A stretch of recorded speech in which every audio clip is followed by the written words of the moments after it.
নমস্কার। আজ বুঝতেই পারছেন আর দিনটি আমাদের কাছে কত গর্বের দিন, গৌরবের দিন। তো আজকে সত্যি গৌরবময় দিন, যে দিনটা আজকে 11 মাস আগে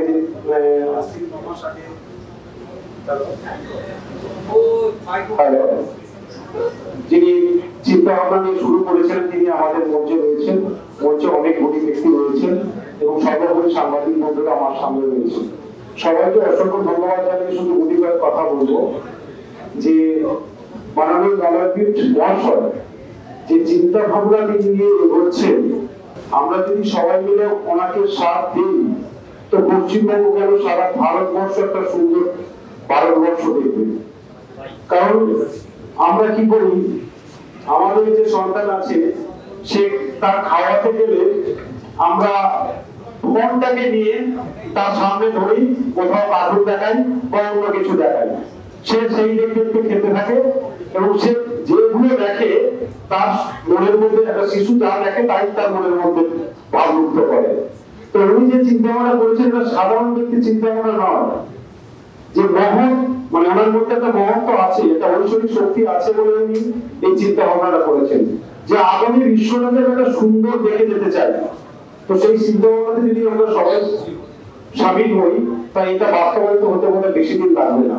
কারণ আমরা যে পজিটিভ বার্তা চ্যানেলটা উনি অনেক খরচ করেছেন, তো আমি জোর গলায় বলতে পারি আজকে টিজেকেএল এর মালিক আছেন, উনি যে টাকাটা নেন সেটা কিন্তু আমি কিন্তু দেব না, কারণ আমি ইন্ডাস্ট্রিতে আছি। সিটিকেএল কেও তাই বলেছি যে আপনি যা টাকা নেন 4 ভাগের 1 ভাগ দিতে হবে, যেহেতু ভালো চ্যালেঞ্জ চলছে। তো এই জায়গায় দাঁড়িয়ে হয়তো আমি অনেক হেল্প করেছি, সেটা উনি জানেন। আমাদের ইন্ডাস্ট্রিতে আমাদের টিজেকেএল এর মালিক জানেন, টিজেকেএল একদিন বন্ধ হয়ে গেছিল, তো টিজেকেএল আমাকে দাদাই বলেছিল যে আপনি যদি বিষের পুড়িয়ে এনে দেন আমি খেয়ে নিব, আমরা খেয়ে নিব টিজেকেএল। তো সেই রকম প্রত্যেকটা জোরে জোরে আমরা যেভাবে ইন্ডাস্ট্রির পেছনে আমরা কাজ করি, তো সেই জন্য আমাদের পজিটিভ বার্তাটা অনেক সহজভাবে প্রত্যেকের কাছে আমরা পৌঁছে দিতে পেরেছি। তো অনেক খরচ করে যদি অন্য একটা চ্যানেল লঞ্চ করেন, যেমন এখানে অনেকে আছে একটা চ্যানেল লঞ্চ করতে 15 লক্ষ টাকা চেয়েছিল সিটিকেএল থেকে, সেটা দিক যায়, কিন্তু সেখানটা আমরা অতি রেটে করতে পেরেছি কারণ চিন্তা ভাবনাটা ভালো।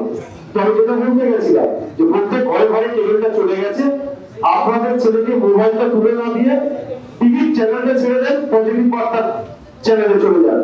দেখুন ওখানে আপনার 3 থেকে 13 বছরের ছেলে যে শিক্ষণীয় যে অনুষ্ঠানগুলো করা হচ্ছে, আগামী দিনে ওইগুলো শিখে ওইগুলো মনের মধ্যে নিয়ে তার পজিটিভিটি চিন্তা ভাবনা আসবে, এটা জোগাড়।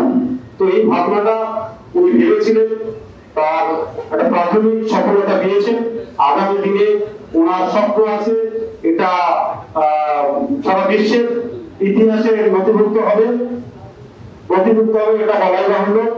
তো আগামী দিনে আমি একটা জোর গলায় বলে যাচ্ছি যে পজিটিভ বার্তাটা মনোবীর মহাশয় যে এনেছেন, এই পজিটিভ বার্তা নিয়ে সারা ভারতবর্ষ কেন সারা বিশ্বের মানুষ একদিন গবেষণা করতে পারতে হবে কি জিনিস, পজিটিভ বার্তাটা কি, সারা বিশ্বের মানুষ এটা নিয়ে গবেষণা করবে। তো আমি আমার বক্তব্য দীর্ঘায়িত করবো না, সবাইকে বলবো মাননীয় মনোবীর মহাশয় চিন্তা ভাবনার সঙ্গে থাকুন।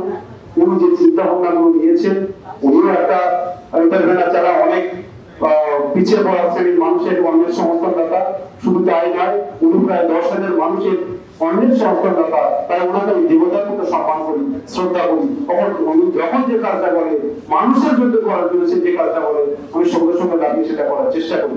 শুধু তাই নয়, উনি যে এমন একটা ব্যক্তি, উনি সারাদিন মানে ওনার মধ্যে ওনার যে ওনার তেজ করবো, এটা করতেই হবে, তার জন্য যা করার প্রয়োজন তিনি তা করতে পারত।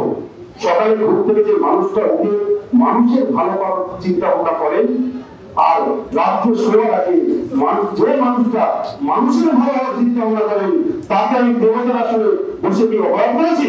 উনি আমাদের কাছে প্রকৃত দেবতা, কারণ মানুষকে যে সেবা করেন তিনি হচ্ছেন আসল দেবতা। তাই ওনাকে আমি আমার শ্রদ্ধা জ্ঞাপন করে আমি আমার বক্তব্য নমস্কার।